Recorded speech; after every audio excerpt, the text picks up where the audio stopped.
Hello students, मैं विक्रम सहजपाल एक बार फिर आपके सामने हूँ।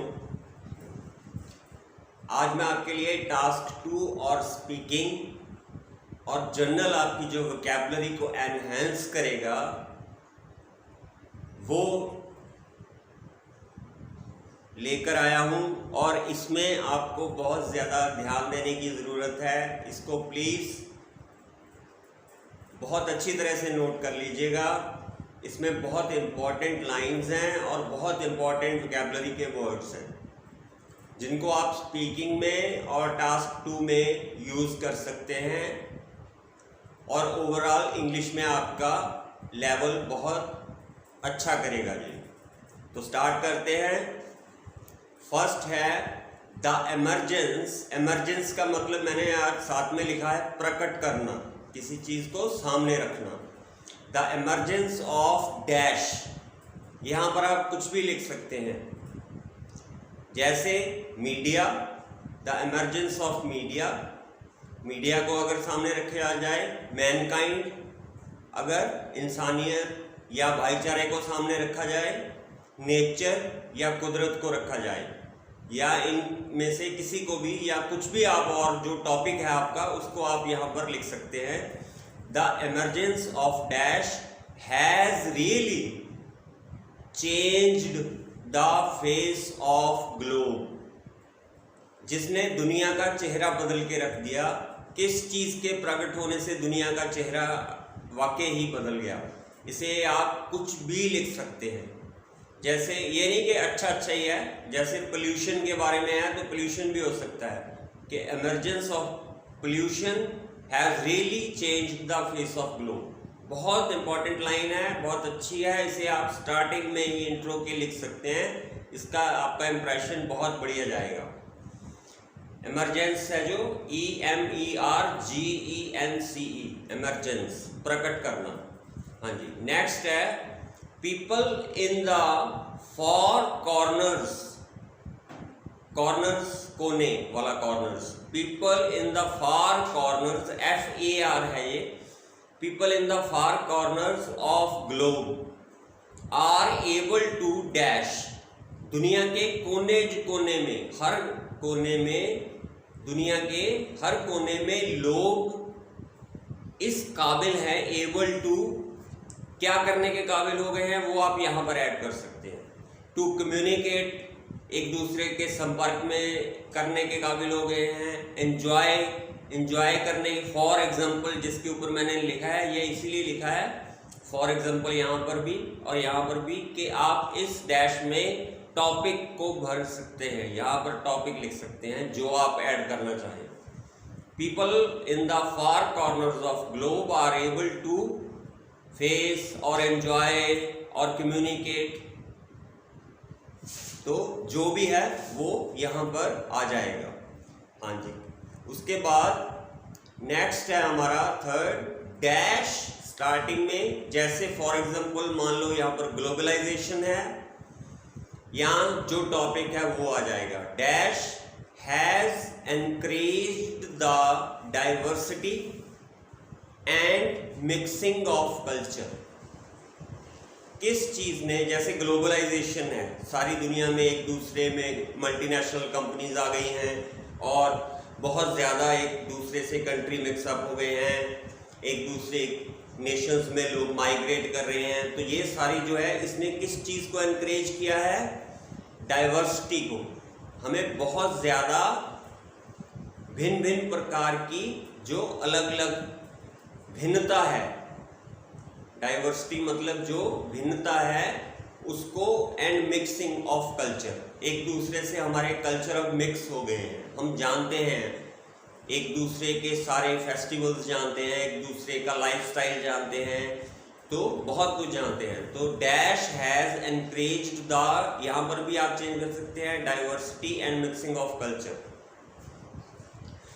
तो नेक्स्ट फोर्थ है some people hold the view that, जहाँ पर हम कहते हैं कि कुछ लोग ये कहते हैं, कुछ ये कहते हैं। ये लाइन आपको हर टास्क 2 में लिखनी ही पड़ती है, तो उसके लिए ये बहुत अच्छी लाइन रहेगी, अलग तरह की है। Some people hold the view that, anything का मतलब यहाँ पर आप कुछ भी लिख सकते हैं, जो भी लोग सोचते हैं, जो टॉपिक है, कोई भी टॉपिक हो वो यहाँ पर आ जाएगा स्टार्टिंग, आप शुरू यहाँ से कर सकते हैं। Some people hold the view that, उसके बाद जो आपने ऐड करना है।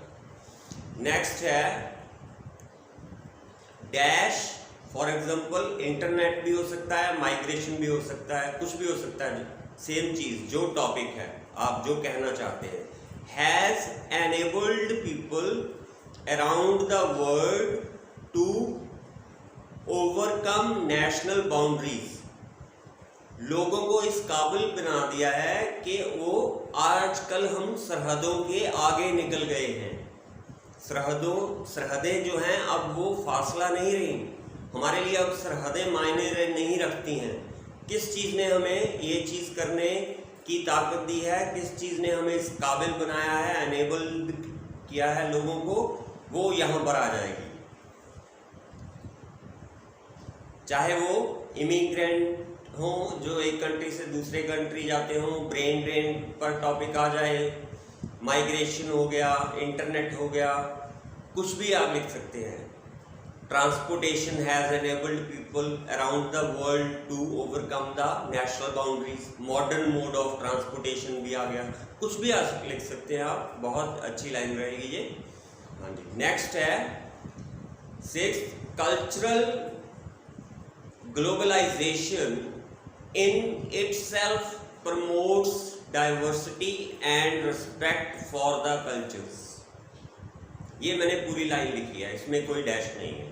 ये अगर आपको कल्चर के ऊपर कोई भी टॉपिक आ जाए या कल्चर के ऊपर आप बोलना चाहें तो कल्चरल ग्लोबलाइजेशन है जो हमारे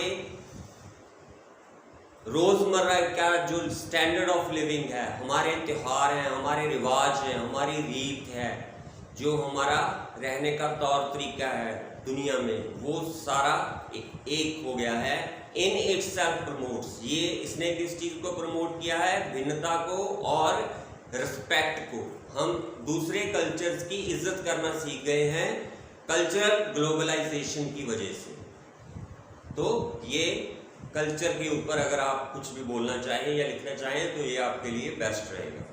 नेक्स्ट है दिस हैज पुट डैश, जिस टॉपिक के बारे में आप बात कर रहे हैं उसको, जैसे आवर नेशन, हमारा देश, for example, this has put our nation on higher pedestal than other nations. ये मैंने दोनों जगह डैश छोड़ा हुआ है।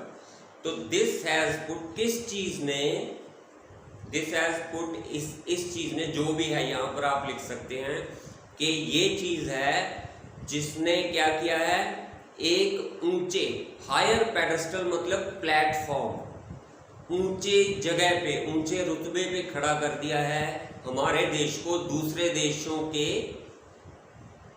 मुकाबले में, दूसरे देशों के सामने हमारे देश को ऊंचे प्लेटफॉर्म पे, ऊंची जगह पे खड़ा कर दिया है, ऊंचाई पे, या हमें रिस्पेक्ट दिलवाई है। ये चीज़ हम यहाँ पर ऐड कर सकते हैं। जैसे हमारे डॉक्टर्स और साइंटिस्ट्स हैं जो नासा में काम करते हैं, उन्होंने, the doctors and the scientists has put our nation on higher pedestal than other nations, ऐसे लाइन आ जाएगी। ये आप कुछ भी यहाँ पर ऐड कर सकते हैं। 8th है समिंग अप, ये है कंक्लूजन के लिए, अगर आप कंक्लूड करते हैं तो ये बहुत अच्छा रहेगा आपके लिए। समिंग अप, उसके बाद डैश, जो टॉपिक है, फॉर एग्जांपल आप इंटरनेट के ऊपर लिख रहे हैं तो internet has not undermined the fact, कमजोर करना। तो इंटरनेट इस चीज को, जैसे इंटरनेट के बारे में हम क्या देते हैं कि इसकी बहुत सी प्रॉब्लम है, इसके ऊपर हमारी प्राइवेसी है जो वो चैलेंज हो जाती है, या बहुत चीज़ें हैं जिनके कारण प्रॉब्लम आ जाती है समटाइम्स। तो उस चीज़ को अगर हम कहना चाहें तो हम क्या कहेंगे, internet has not undermined the fact, internet इस चीज़ को कमज़ोर नहीं करता, इस सच्चाई को कमज़ोर नहीं करता। कौन सी सच्चाई, जो आपका टॉपिक है। यहाँ पर आप इंटरनेट की जगह भी कुछ भी कर सकते हैं। जो टॉपिक है, upbringing of children has not undermined this fact that parents play a crucial role, ऐसे कोई भी लाइन हो आप उसको यूज कर सकते हैं। ये बहुत अच्छा एक एंड होगा आपके लिए। Summing up, dash has not undermined the fact. इस सच्चाई को कमजोर नहीं करती ये चीज, जो सच है वो सच है, यानी ये बात आप कहते हैं। ये अंडरमाइंड का मतलब जो कमजोर कर दे। 9th है dash, for example plantation of trees. मान लो अगर हमें एनवायरनमेंट के ऊपर आगे आप लिखते हैं, dash provides great incentive. Incentive का मतलब उत्साहित करना। कौन सी चीज, डैश, जैसे plantation of trees provides great incentive to environment. यहां पर मैंने फॉर एग्जांपल एनवायरमेंट लिखा है। जैसे पेड़ लगाना जो है वो बहुत उत्साहित करता है एनवायरमेंट को। ऐसे कोई भी चीज जिसके ऊपर टॉपिक है आप लिख सकते हैं कि ये इस चीज को उत्साहित करता है। जैसे कि जो पेरेंट्स का बिहेवियर है वो provides great incentive to children's mind. बच्चों के मन को बहुत उत्साहित करता है अगर पॉजिटिव बिहेवियर है। Positive behaviour of parents provides great incentive to children. ऐसे आप कुछ भी ऐड करके दोनों साइड में जो ऐड हो जाएगा, तो इसको आप मेन चीज क्या है, प्रोवाइड्स। अगर सिंगुलर है तो प्रोवाइड्स, अगर प्लूरल है तो प्रोवाइड अकेला। ग्रेट इंसेंटिव, उत्साहित करना। लास्ट है डैश, फॉर एग्जांपल इग्नोरेंस, यानी किसी चीज के बारे में ज्ञान ना होना। हैज इरोडेड, इरोडेड का मतलब है प्रभाव कम कर देना, किसी चीज का प्रभाव कम कर देना। तो इग्नोरेंस ने प्रभाव कम कर दिया है। इरोडेड द इन्फ्लुएंस, प्रभाव किस चीज का, ऑफ नेचर। क्योंकि लोगों को इस विषय में जानकारी नहीं है, वो इस विषय में अज्ञानी हैं, इस चीज ने कुदरत का प्रभाव कम कर दिया है। उन्हें पता नहीं है कि कुदरत, नेचर हमारे लिए कितनी इंपॉर्टेंट है। तो ये इग्नोरेंस है। यहाँ पर आप कुछ भी ऐड कर सकते हैं जो चीज ने प्रभाव कम किया है। जैसे modern methods of education, modern methods of education, यहाँ पर हैव आ जाएगा। Modern methods of education have eroded the influence of dash. किस चीज का प्रभाव कम कर दिया है, मॉडर्न एजुकेशन सिस्टम ने। ठीक है, द वैल्यू ऑफ बुक्स कर सकते हैं, कैरियर कर सकते हैं, इन्फ्लुएंस ऑफ कैरियर, कुछ भी चीज है जो आपको लगती है यहां पर आपने ऐड करनी, जिस चीज ने प्रभाव कम कर दिया है। जैसे हम ये कह सकते हैं कि जो बैटरी कार्स हैं, जो हाइब्रिड कार्स हैं, hybrid cars have eroded the influence of pollution. Pollution का प्रभाव कम कर दिया है जो बैटरी कार आई हैं, इंट्रोड्यूस हो रही हैं दुनिया में, या हाइब्रिड कार्स जो इंट्रोड्यूस हो रही हैं। तो जिस चीज़ ने, चाहे अच्छी चीज़ हो चाहे बुरी हो, अपने हिसाब से आप उसे सेट कर सकते हैं। ये वर्ड और लाइन बहुत इफेक्टिव रहेगी आपके लिए। इरोडेड वर्ड को नोट कर लीजिएगा। तो इसीलिए इसी तरह हर लाइन में एक वोकैब का वर्ड है। इंसेंटिव हो गया, जैसे यहाँ इरोडेड हो गया, या अंडरमाइंड हो गया, पेडेस्टल हो गया, ठीक है। और ऐसे ही कल्चरल ग्लोबलाइजेशन, ओवरकम यहाँ पर हो गया, और एनेबल्ड पीपल अराउंड द, और यहाँ पर कॉर्नर्स वाली लाइन मैंने आपको बताई थी, people in the far, FAR, corners of globe. तो ऐसे हर लाइन में एक वोकैबुलरी का वर्ड है। अब इमरजेंस हो गया जैसे यहाँ पर, तो एक वर्ड वोकैब का है, उसको आप उठा सकते हैं और पूरी लाइन को आप अपने अकॉर्डिंग सेट कर सकते हैं। आइट्स में बेटा वो बच्चा स्कोर करता है जो अपने अकॉर्डिंग चीज को सेट कर ले। जैसे आपको टॉपिक में ये पता हो कि मैं ये लाइन यहाँ पर सेट कर सकता हूँ, तो आप एक अपना प्रॉपर एक तरह का पैरामीटर तैयार कर लीजिए, अपना सिस्टम तैयार कर लीजिए, जिस सिस्टम के थ्रू आपको पता हो कि मैंने ये स्टार्टिंग करनी है, अगर कोई भी टॉपिक आए तो मैंने ये लाइन उठा लेनी है, इसको यहाँ पर फिट कर देना है, इससे मेरा इंप्रेशन अच्छा जाएगा। तो मैं आपको ये चीज़ बता दूं कि हर टास्क 2 का टॉपिक हो या स्पीकिंग का हो, जब आप स्टार्ट लेते हैं, आपका स्टार्ट फर्स्ट इंप्रेशन जो होता है वो बहुत इंपॉर्टेंट होता है।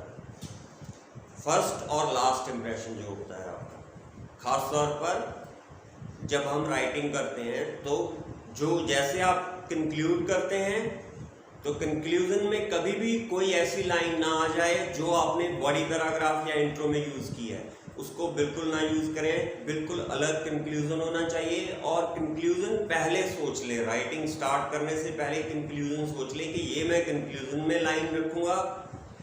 मैंने आपको बहुत डिफरेंट लाइन्स दी हुई हैं, आगे भी मैं आपको देता रहूँगा।